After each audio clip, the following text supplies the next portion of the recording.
Previous class में हमने parabola शुरू किया था, पूरी पैराबोला की थ्योरी, 4 टाइप के पैराबोलाज एंड 5 एग्जाम्पल किए थे। आज हम लोग शुरू करेंगे एग्जाम्पल नंबर 6 से। Find the equation of the parabola, vertex given है और जब वर्टेक्स ओरिजिन हो आप, और हमने लास्ट क्लास में ये भी समझा था कौन सा पैराबोला हमारे चारों पैराबोला में से है और कौन सा पैराबोला आउट है, अलग है। और उसके लिए केवल एक ही तरीका है, P F is equal to P M. ये वाले चारों पैराबोला हम ओरल कर सकते हैं। जैसे इसमें कैसे कर लेंगे oral? Focus is -2 0, where will be -2 0, और वर्टेक्स है, फोकस है। फोकस होता है पैराबोला के अंदर, तो कैसे बनने वाला है यू? तो आप, मैं हर एग्जाम्पल में रफ डायग्राम बनवा रही थी, तो रफ डायग्राम बना लीजिए प्लीज। आपको ए पता चल चुका है, यहाँ कुछ बच्चे A-2 ले लेते हैं। Yes, A is always positive. और ये कौन से वाला पैराबोला है? Absolutely correct. ए को भर दीजिए एंड आपको फुल मार्क्स मिल गए। That's all. और कुछ एक्स्ट्रा करने की बिल्कुल भी नीड नहीं है।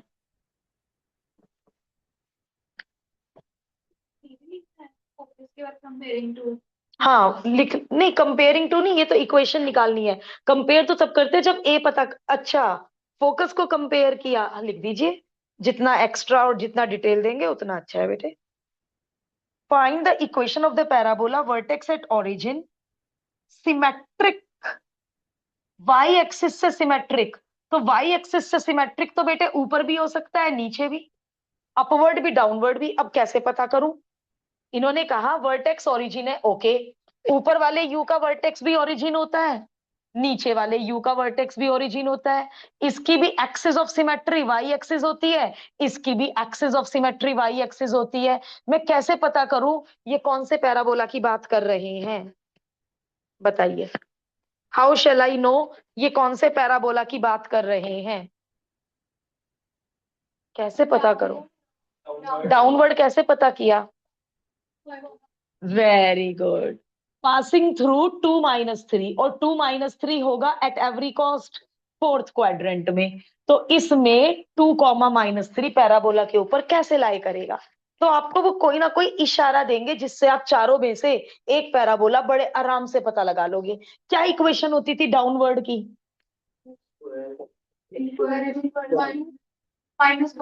Very very good. अब कोई भी हम पैराबोला तब तक नहीं लिख सकते जब तक ए ना दे। इसमें आपने फोकस से एक आइडिया लगा लिया, अब हम ए कहां से लाएं?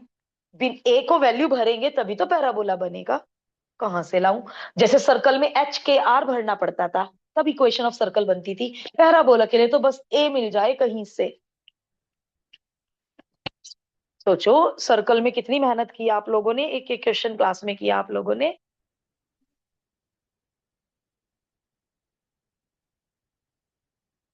सोचो।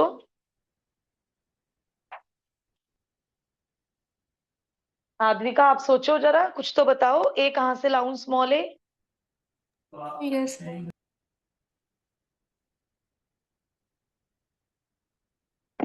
थोड़ा तो सोचो बेटा, सर्कल कर लिया हमने। जब पॉइंट सर्कल पे होते थे आप सर्कल को सेटिस्फाई करा के GFC की इक्वेशन नहीं बनाते थे? जब 2-3 पैराबोला के ऊपर है तो वो उसे सेटिस्फाई नहीं करेगा। ये कोई कंफ्यूज होने वाली चीज है? 2, -3 लाइज ऑन इट। तो एक्स की जगह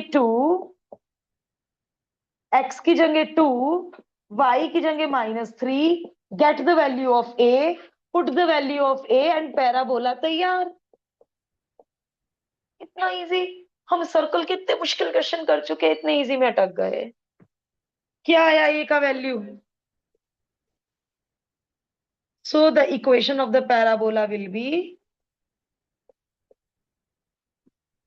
सर्कल से इजी लगेगा आपको पैराबोला?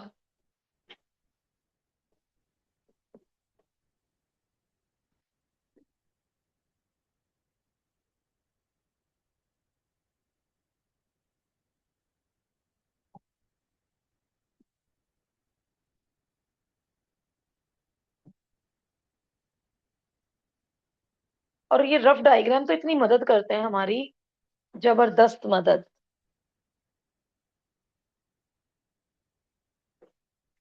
0,0। चलो हम लोग इतना तो रिकॉग्नाइज कर पा रहे हैं कि एग्जाम्पल 8 का पैराबोला हमारे वाले चारों में नहीं है, और जो पैराबोला हमारे चारों में नहीं है तो उसकी इक्वेशन बनाने के लिए we have to use the basic concept. What is the basic concept? P F is equal to P M. लेकिन उसके लिए डायरेक्ट्रिक्स चाहिए। P F is equal to P M कब लगा पाओगे? जब डायरेक्ट्रिक्स की इक्वेशन है, तभी तो वो परपेंडिकुलर डिस्टेंस पता लगा पाओगे। सोचो। बहुत सही जा रहे हो, बहुत सही जा रहे हो। 0 4 है vertex. Rough diagram again, rough diagram. 0 4 है वर्टेक्स, ओके। 0 4 वर्टेक्स समझ आया। And 0 2 is the focus. 0 2 is the focus.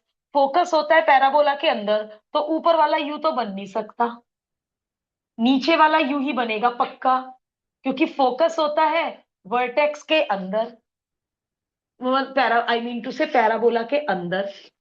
अब P F is equal to P M के लिए आई वॉन्ट द डायरेक्ट्रिक्स। बिना डायरेक्ट्रिक्स के मैं वो कॉन्सेप्ट कैसे लगा दूं? P F is equal to P M.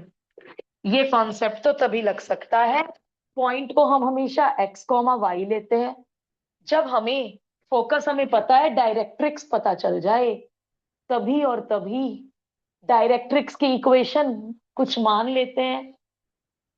ना भी मानोगे तो भी चलेगा। ए बी सी, बताओ। इस वाले इसमें डायरेक्ट्रिक्स और फोकस का वर्टेक्स कौन होता है? Mid point. ये जो वर्टेक्स होता है ये फोकस और डायरेक्ट्रिक्स के कटिंग पॉइंट का मिड पॉइंट होता है। वर्टेक्स से जितनी दूर फोकस, वर्टेक्स से उतनी दूर डायरेक्ट्रिक्स। यहां लगा लो दिमाग, यहां लगा लो दिमाग।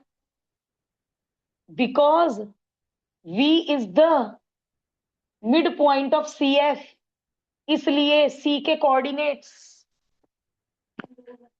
0,6, 0 2, 0 4, तो वो क्या होंगे? 0 6, तभी तो 0 4 मिड पॉइंट होगा। और यदि ये वाई एक्सिस पे ना होते, ऐसे होते 2,3 -1,5, फिर मैं वो मिड पॉइंट फॉर्मूला लगाती, फिर तो ओरल पे नंबर कटेंगे। यहाँ ओरल पे क्या ही नंबर कटेंगे। अब स्ट्रेट लाइन पे पहुंच जाओ। Straight line, any horizontal line की इक्वेशन बता दो। Therefore equation of directrix. Very good. इसको स्टैंडर्ड, यस। अब आपके पास इक्वेशन ऑफ डायरेक्ट्रिक्स भी है, 0x 1y, equation of directrix भी है। अब हम बड़े आराम से P F is equal to P M लगा सकते हैं। वी नो दैट, अटेंड तो की थी ना पैराबोला वाली। We know that P F is equal to P M. P F distance formula. P M आप लोग बताएंगे, मैं लिखूंगी। आप लोग बताएंगे मुझे पी एम। 17.7, किसी भी पॉइंट से लाइन की परपेंडिकुलर दूरी। यदि परपेंडिकुलर डालती 2 3 से, तो एक्स और वाई की जगह 2 3 भरती। परपेंडिकुलर डालती -1, 2 से, तो एक्स की जगह -1, वाई की जगह 2 भरती। परपेंडिकुलर डाल रही हूँ एक्स वाई से, तो एक्स की जगह एक्स, वाई की जगह वाई भरेंगे। 0 × x नो नीड, वाई की जगह वाई भर दिया, upon under the root. Absolutely correct. फिर अंडर रूट भगाने के लिए क्या करते थे आप? बस स्क्वायरिंग बोथ साइड। अब बताइए जो रिजल्ट आ रहा है, क्योंकि स्क्वायरिंग बोथ साइड के बाद मॉडुलस भी लगाने की नीड नहीं होती है।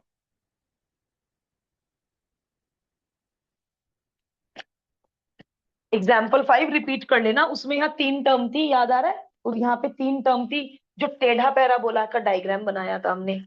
एग्जाम्पल 5 रिपीट करना बनता है। बहुत नाइस एग्जाम्पल था। कुछ भी भूल जाते हो, रिकॉर्डिंग ओपन करके सुन लिया करो।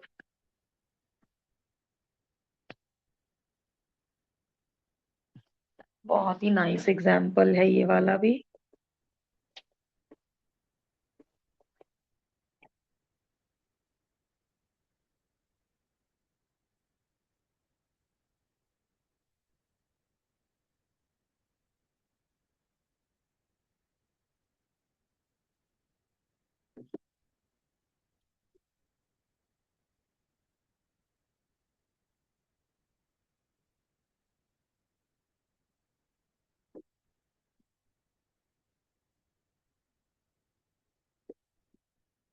12y तो इधर आके +12y हो जाएगा। x² +8y -32 = 0। Equation of the parabola.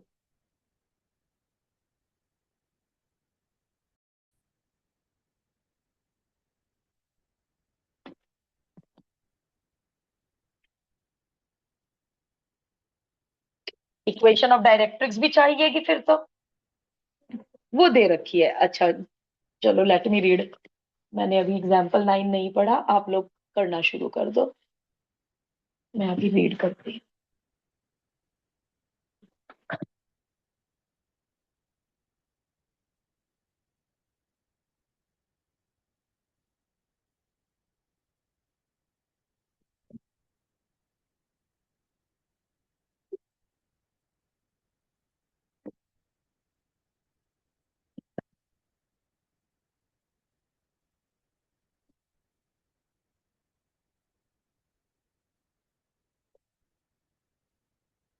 Vertex -3, 0 vertex.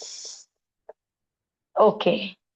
Directrix x +5 = 0, मतलब -5 पे काटेगी। x +5 = 0 स्टैंडर्ड बना दूं। 1x 0y +5 = 0। Okay, find the equation of the parabola. मजेदार और आसान। ये वर्टेक्स है, डायरेक्ट्रिक्स होती है वर्टेक्स के बाहर। डायरेक्ट्रिक्स होती है वर्टेक्स के बाहर, तो हर कीमत पे ये वाला पैराबोला होगा। और ये पॉइंट सी और ये F, V is the mid point of always C F, इसलिए एफ के कोऑर्डिनेट्स विल बी -2, 0, क्योंकि यहां भी 2 का गैप, सॉरी सॉरी, -1, 0, यहां भी 2 का गैप और यहां भी 2 का गैप। तो अब आप मिड पॉइंट फॉर्मूला लगा देना, यदि आपको लगे आपके टीचर्स मार्क्स काट लेंगे, इसे अल्फा कॉमा बीटा मान लेना, x1 y1 मान लेना। मिड पॉइंट फॉर्मूला लगा देना यदि आपको लगा कि हमारे टीचर्स तो ओरल लिखने पे मार्क्स ना डिडक्ट कर लें। फोकस भी पता चल गया, एंड डायरेक्ट्रिक्स इन्होंने दे रखी है। हो जाओ शुरू। PF = PM, we know that. PF = PM। अब तो चीजें आसान लगनी चाहिए। डिस्टेंस फॉर्मूला, और x की जगह x भरना है, y की जगह y भरना है, upon √, exactly same, exactly same. A² + B² + 2AB, A² + B² + 2AB, और √1 का square 1, y² -8x -25, and question done. तो देखा जाए तो 8 एंड 9 लगभग लगभग, ओ 1 छूट गया मुझसे, 1 - 25 दैट इज 24।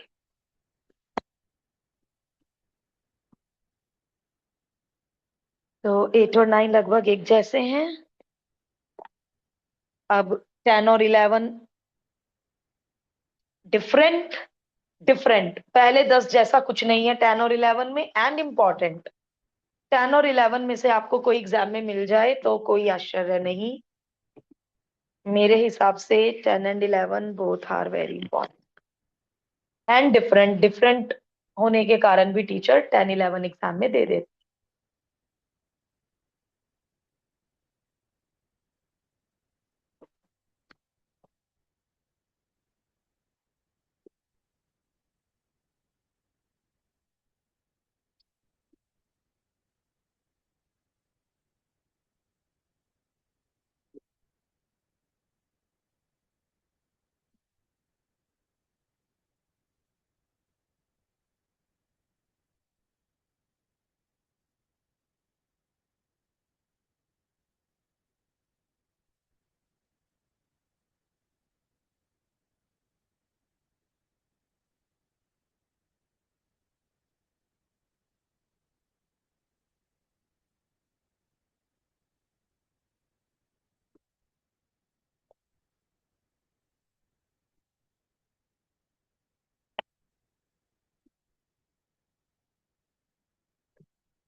डबल ऑर्डिनेट का मीनिंग पता है किसी को? पैराबोला तो गिवन है, तो हमें सोचना ही नहीं है। Right word open. और हमारे चार पैराबोला में से स्टैंडर्ड वाला पैराबोला। ओके, इसका फोकस भी हमें पता होता है, A, 0।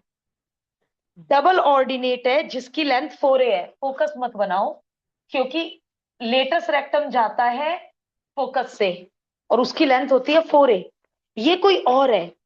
बट डबल ऑर्डिनेट भी एक्सिस के परपेंडिकुलर होता है। Double ordinate is a line segment. Line की तो लेंथ नहीं होती, डबल ऑर्डिनेट की तो लेंथ होती है। और इसकी लेंथ इन्होंने 8a दी। 4a ऊपर 4a नीचे, यदि मैं इसको टेढ़ा ले लेती, ऑब्लिक ले लेती, तो क्या जरूरी है वो दोनों इक्वल होते? क्योंकि मैंने इसको वर्टिकल लिया, 90 डिग्री पे लिया, तभी मैं 4a ले पा रही हूँ। तो डबल ऑर्डिनेट, अब ये नई चीज याद करो, a line segment perpendicular to the axis of the symmetry. Axis of symmetry जिसके इधर उधर पैराबोला सेम होता है। a line segment perpendicular to axis of symmetry। ये डबल ऑर्डिनेट हो गया। अच्छा, अब इसको डबल ऑर्डिनेट नहीं बोलेंगे। ऑर्डिनेट तो वाई एक्सिस से होता है ना संबंधित, डबल ऑर्डिनेट भी इसी को बोलेंगे। ऑर्डिनेट याद है, जब वो होता था कोऑर्डिनेट लिखते थे, तो उसे एब्सिसा और उसे ऑर्डिनेट बोलते थे, है ना? अच्छा, अब मुझे कोई ए के कोऑर्डिनेट्स बता दो। Prove that the lines from the vertex to its end, मतलब वर्टेक्स से एंड पॉइंट जोड़ दो। तो टू प्रूफ बताओ पहले, तो मुझे अभी कर रहे हैं क्वेश्चन, पहले मुझे टू प्रूफ बताओ। टू प्रूफ क्या है? टू प्रूफ, लैंग्वेज इंग्लिश को समझो। सेमी सर्कल किसने कहा ये सेमी सर्कल है? बस ये बोलते कि मैम ओ ए को ओबी के परपेंडिकुलर दिखाना है, दैट्स ऑल। सेमी सर्कल बना दिया पैराबोला को। चलिए, ओ ए परपेंडिकुलर टू ओबी दिखाना है, अब फिर स्ट्रेट लाइन पे पहुंच जाओ। बार बार तो स्ट्रेट लाइन घुस जाती है। दो लाइन को परपेंडिकुलर कैसे दिखाते थे स्ट्रेट लाइन में? स्लोप का प्रोडक्ट, -1 दिखा दो। अब मुझे ओ ए का स्लोप चाहिए। ओ ए का स्लोप मैं इसलिए नहीं निकाल पा रही हूँ, इसके कोऑर्डिनेट तो पता है, ये 4a भी पता है, ये नहीं पता एच। ओबी का स्लोप मैं इसलिए नहीं निकाल पा रही हूँ, इसका भी मुझे एच नहीं पता है, इसीलिए तो नहीं निकाल पा रही ना स्लोप। एच तो पता हो, पॉइंट को एच के लेते हैं। तो जब मुझे एब्सिसा चाहिए होता है मैं एच लेटर यूज कर लेती हूँ, जब ऑर्डिनेट चाहिए होता है तो मैं के लेटर यूज कर लेती हूँ। इन्होंने कोई और लेटर यूज किया होगा, एक्स मत यूज करना। चलिए, अब H, 4a lies on parabola, करवा दो सेटिस्फाई। वाई की जगह 4a, एक्स की जगह एच, तो एच आ गया 4a। एच आ गया 4a, हो गया काम। यानी ए के कोऑर्डिनेट्स हो गए 4a, 4a, और बी के कोऑर्डिनेट्स हो गए 4a, ये रही गलती। जल्दी बताओ गलती। Very good. फोर्थ क्वाड्रेंट में वाई कोऑर्डिनेट नेगेटिव होता है। अब हो गया काम। अब आप स्ट्रेट लाइन कर लो, स्लोप ऑफ ओ ए निकालो, स्लोप ऑफ ओ बी निकालो, और उन दोनों को मल्टीप्लाई करके -1 लाके दिखा देना। सिमेट्री। इजी लगा होगा ना, है ना? तो हमें ऐसा कुछ सोचना पड़ेगा, कोऑर्डिनेट को सेटिस्फाई कराने से अननोन आ जाता है। ओ ए का slope y2 - y1 upon x2 - x1। OB का slope y2 - y1 upon x2 - x1। इसका नाम M1, इसका नाम M2, क्योंकि M1 और M2 मल्टीप्लाई करके -1 आ गए, इसलिए OA OB के परपेंडिकुलर होगा।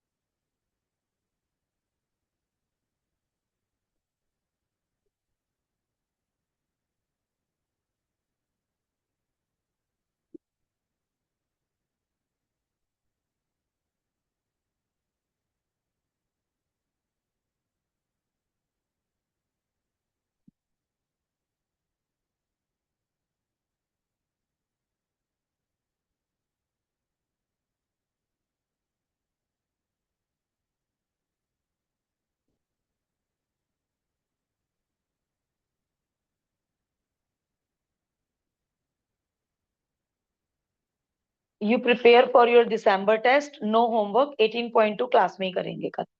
अपने दिसंबर टेस्ट की तैयारी करो घर पर।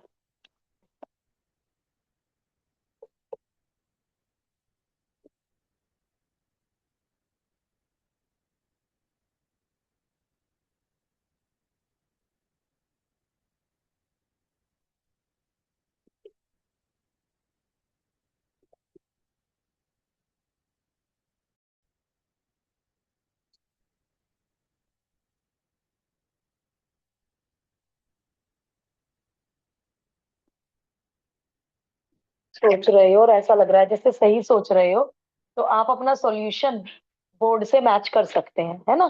काफी ट्राई कर रखा है काफी लोगों ने। हो गया, क्या बात है। एक बार मेथड मैच कर ले फिर भी। हाँ हो गया है, बहुत ही बढ़िया, वेरी गुड। वो फिर दोबारा पैराबोला दे दिया, सोचने की जरूरत ही नहीं है। और वर्टेक्स ट्रायंगल कुछ इस तरह बनाओ कि जो पैराबोला का वर्टेक्स है वही ट्रायंगल का वर्टेक्स है। अब आप मुझे ये बताना जरा, जो मैं क्वेश्चन अब पूछने वाली हूँ, ऐसे क्यों नहीं बनाया ट्रायंगल, ऐसे ही क्यों बनाया? तो कि मैम वो देखने में लग रहा है, वो देखने में नहीं लग रहा, या कोई और reason?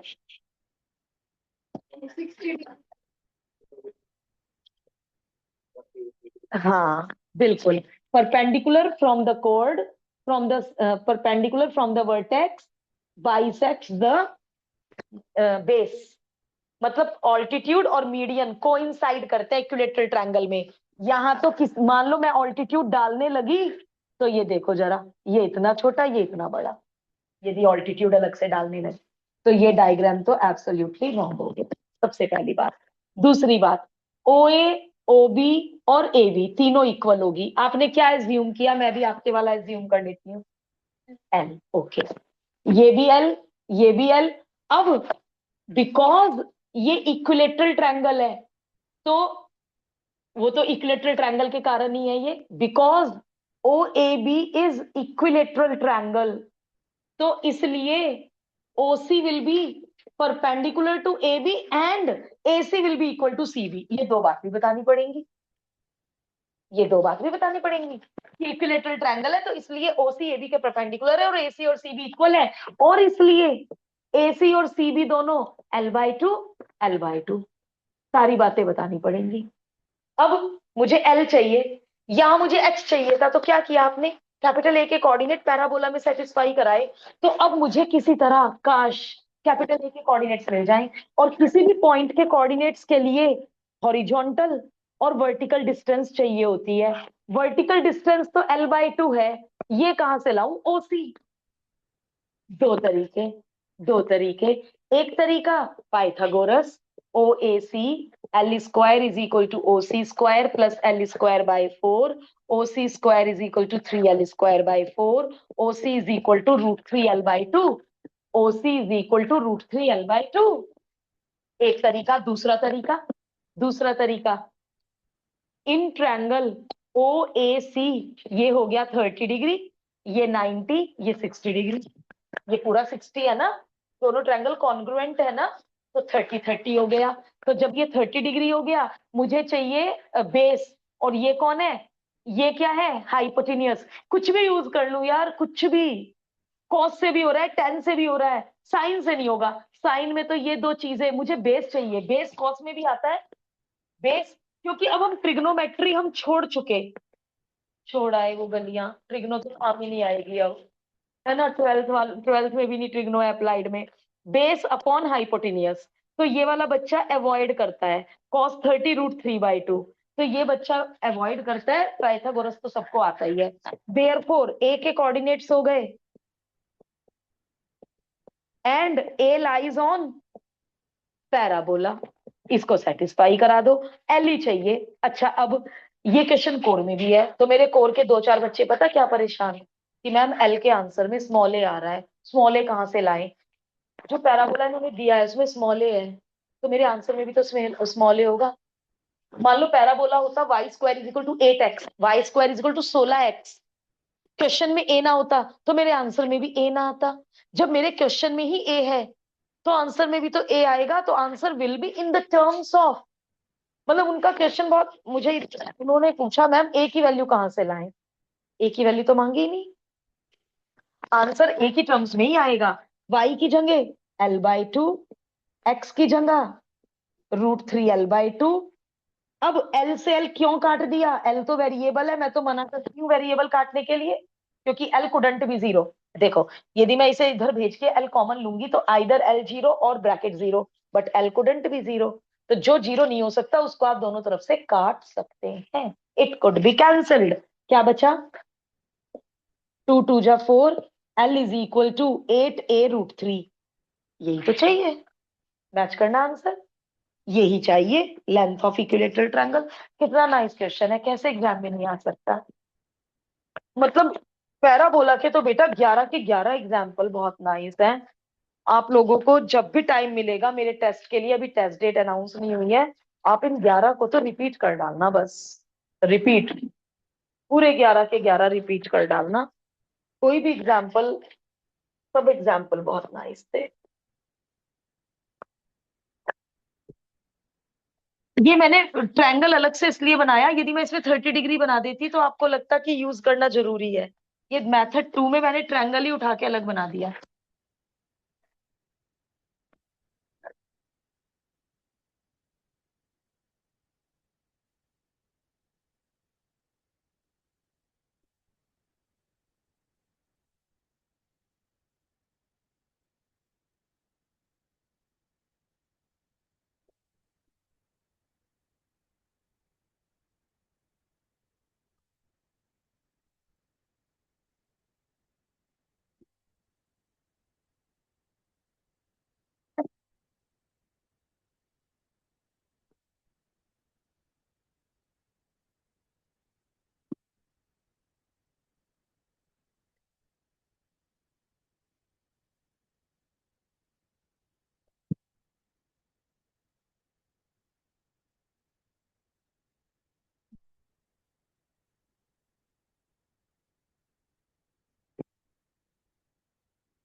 Exercise 18.2, question number 1, part number 1। Find the, अरे ओनली लेटेस्ट रेक्टम मांगा है, क्या बात है। एग्जाम्पल के तो पहले पार्ट में चार चार चीजें मांगी थी। Comparing it with y² = 4ax, we get 4a = 8। A भी निकालने की क्या जरूरत है, y टू फाइंड ए। इन्होंने ये तो कहा नहीं ए निकालो, क्योंकि लेटेस्ट रेक्टम की लेंथ ही 4a होती है। 8 इज द आंसर, ऐसे बता दो, length of latus rectum 4a होती है, that is 8 is the answer. A ही क्यों निकाले, ए तो तब निकालना पड़ता जब उन्होंने फोकस मांगा होता। Second part, comparing it with the standard form, we get 4a = 12, therefore. हाँ, इससे बच्चे की ये नॉलेज चेक हो गई है, ए को नेगेटिव नहीं लेना है, 4a को 12 लेना है। लेंथ ऑफ लेटेस्ट रेक्टम होती है 4a, दैट इज 12। चलिए थर्ड और फोर्थ पार्ट खुद कीजिए, आंसर मैच करो। ये तो जस्ट हमारा बेसिक स्ट्रॉन्ग करने के लिए क्वेश्चन बनाया है, ये तो कहाँ ही आएगा एग्जाम में।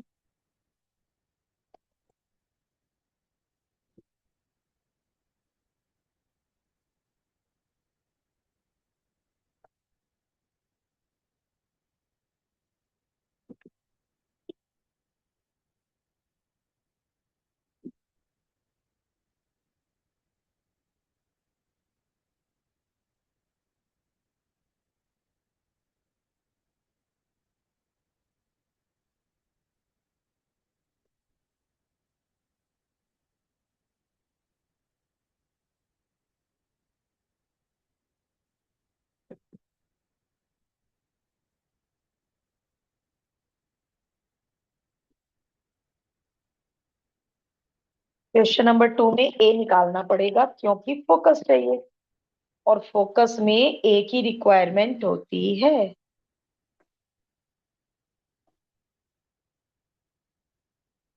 क्वेश्चन नंबर 2 में तो हमें ए चाहिए ही चाहिए।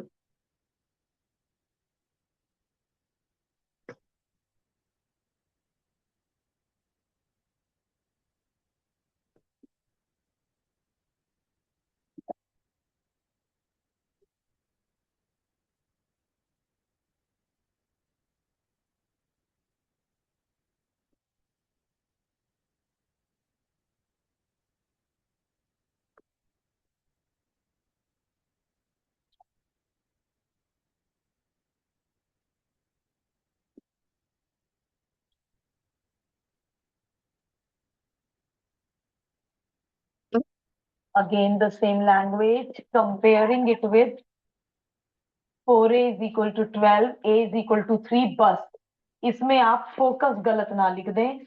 इसमें मैंने जो कॉमन मिस्टेक देखी है वो ये देखी है, रिकॉग्निशन में गड़बड़ हो जाती है और हम गलत पैराबोला लिख देते हैं। तो यदि आपने इसका फिगर इमेजिन कर लिया, फिगर इमेजिन करने के बाद तो गलती होती ही नहीं है। Focus will be -a,0, that is -2,0। तो जितने लोगों को भी फिगर इमेजिन करनी आ रही है, गलती होने के चांस ही खत्म है। जो लोग बिना समझे रटके करते हैं वो सच में फोकस कुछ का कुछ लिख देते हैं।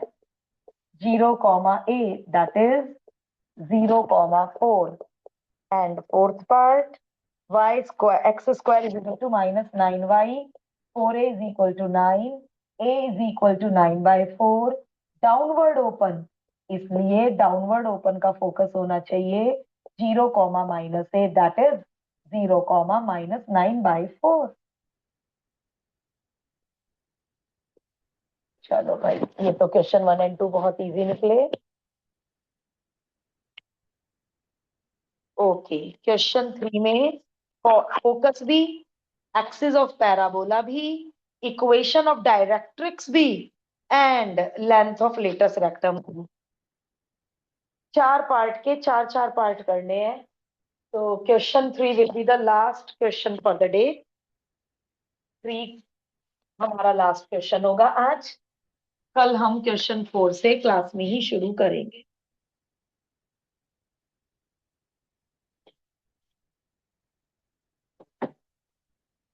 बट आज के एब्सेंटीज के एग्जाम्पल, अच्छे एग्जाम्पल छूट गए।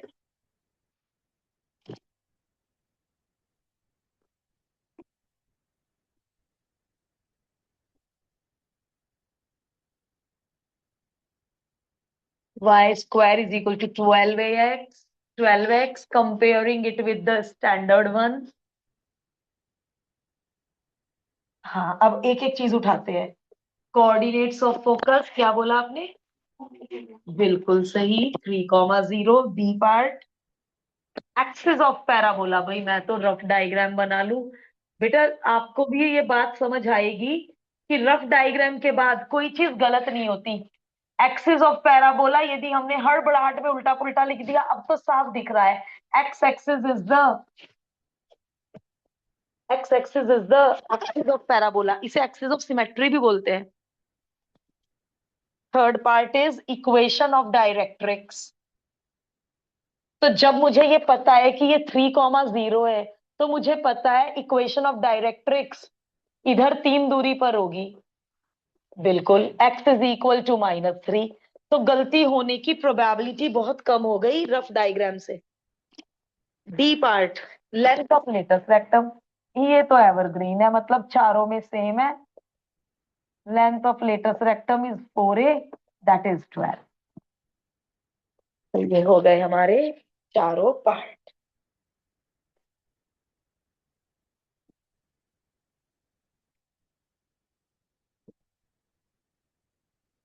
नहीं हो पाएगा, फिर हो जाएगी तो क्या करें? यही आके शुरू करना ना, इतने हम सबका वेट करते हैं कलेक्ट होने का, है ना? तो इतने हम ये यही बैठ के कर लेंगे, सेकंड थर्ड फोर्थ पार्ट। घर पर आप अपने दिसंबर टेस्ट की तैयारी कीजिए।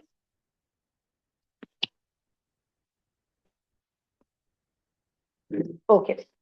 ओके। ओके।